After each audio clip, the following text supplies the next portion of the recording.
Holy Martyr Konstantin Nekrasov was born on the 15th of October 1872 in the town of Mozhaisk of Moscow region to the family of psalmist Nikita Nekrasov.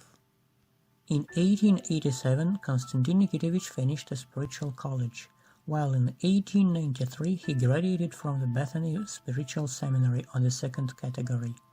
In 1894 he began to work as both a teacher and a tutor at Moscow Imperial College of Duke Peter of Odeberg. Upon his own request, Konstantin Nikitovich was appointed a teacher to Staroyamskaya parish school at the Church of Saints Florus and Lavros, in the village of Stary Yam of Podolsk County, also serving as a psalmist and sexton.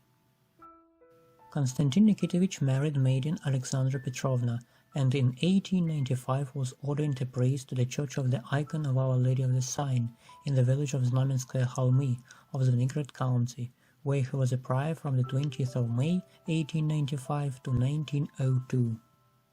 Serving at the Church of the Icon of Our Lady of the Sign, he also taught the law of God at primary school of the village of Sysoevo. In Kholmy in 1900 his older son Sergei was born. The wife of the priest, Alexandra Petrovna, worked as a teacher. On the 3rd of August 1902, Father Konstantin was transferred to the Church of St. Elia in the village of Ilinskaya Sloboda of Mozhaisk County by Metropolitan Vladimir of Moscow.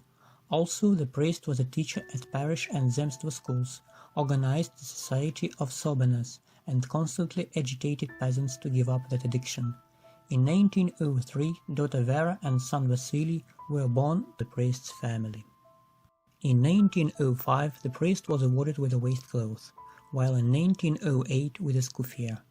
Since 1910, the priest was a member of Dean Council, while from 1911 to 1915 was an assistant of Mozhaisk Rural Dean.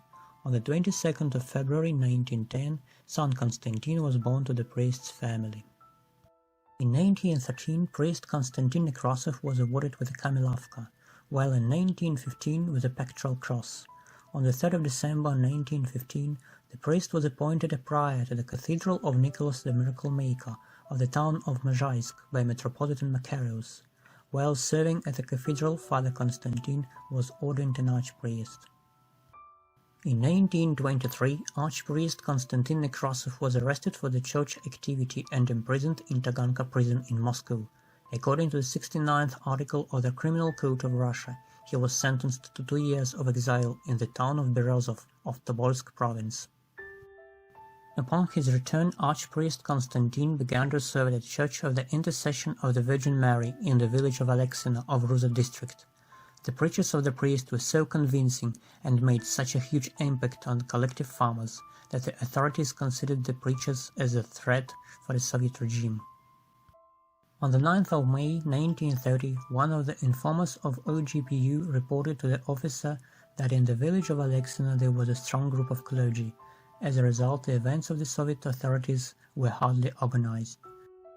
The group consisted of 50-year-old Pope Konstantin Nekrasov, who returned from the exile for his anti-Soviet agitation and lived in the village of Alexina for 3 or 4 years, 40-year-old sexton Znamensky Semyon Ivanovich, 55-year-old Pope's widow Alexandra Ivanovna Rozanova, 40-year-old nun from Bordino Monastery of Mozhaisk Praskovia Romanovna Zhukova, who was of local origin, nun Anna Osipova from Dubrov Monastery, and 70-year-old church prayer pastor Semyon Dmitrievich Kriznov, who was a prosperous farmer.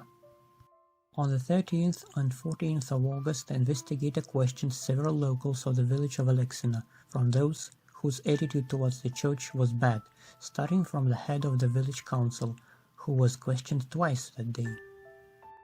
During the interrogation, he stated that in the village of Alexina there was a clergy group that did all possible to stop all the events of the Soviet authorities by their activity and agitation.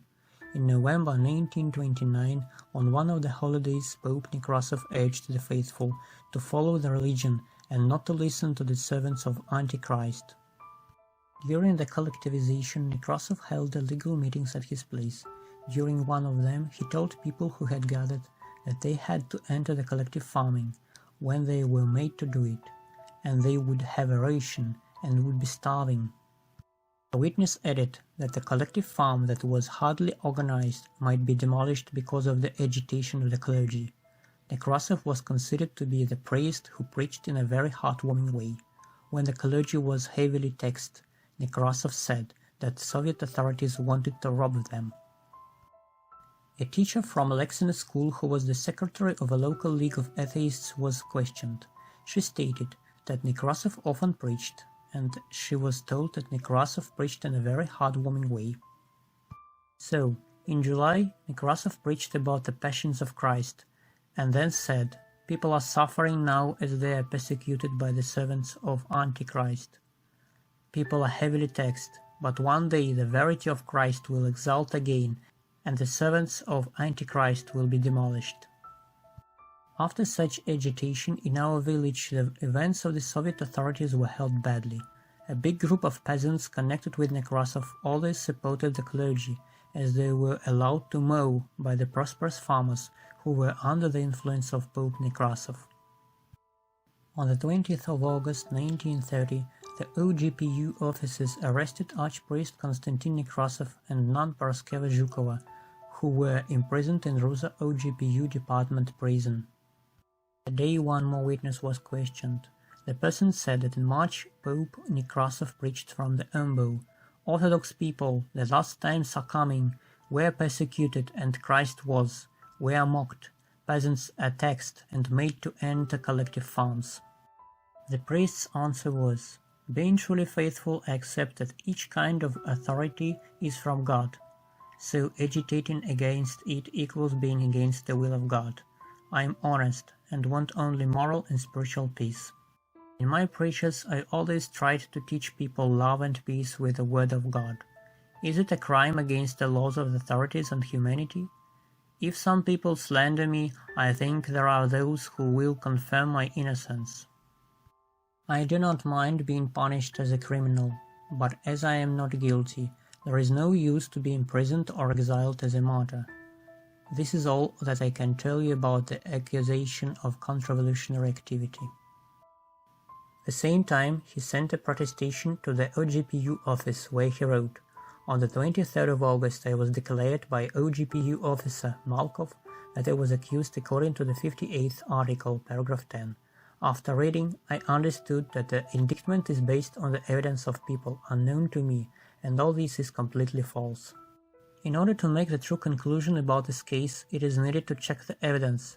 So, I kindly ask you to question the people who always saw my actions and heard all of my words, the church clerks, the neighbors, and all the faithful of my parish.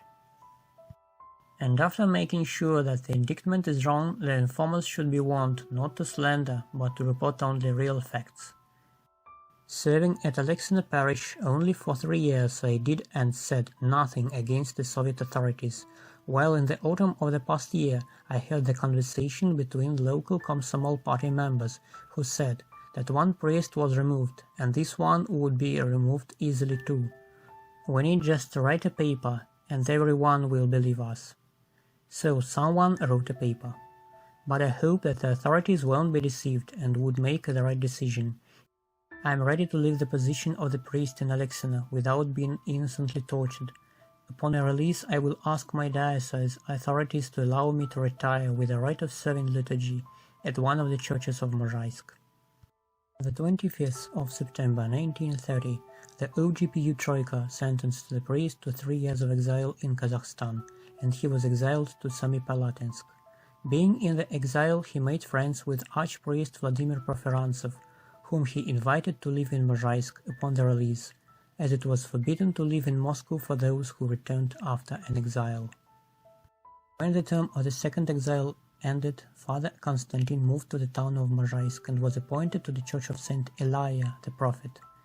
In 7 years, on the 5th of December 1937, the priest was arrested once again and imprisoned in Mozhaisk prison. The same day, Peter Sokolov, the deacon of the Church of Saints Joachim and Anna, was questioned. "What do you know about the counter-revolutionary activity of Nekrasov?" "I haven't noticed any counter-revolutionary activity of Nekrasov, but I remember that Nekrasov organized the Society of Soberness and tried to distract peasants from alcohol and attract to church. After his exile for anti-Soviet agitation, Nekrasov did not leave the church, and is now serving as a priest of the Church of Saint Elijah the Prophet. The next day the indictment of the priest was composed, where it was written that the priest worked hard to organize an active church group, and for that aim he organized a choir from former nuns and active church members.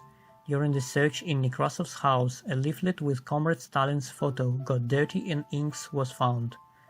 That was refused by Nekrasov himself. The action confirms his hostile attitude towards Soviet authorities and party's chairman.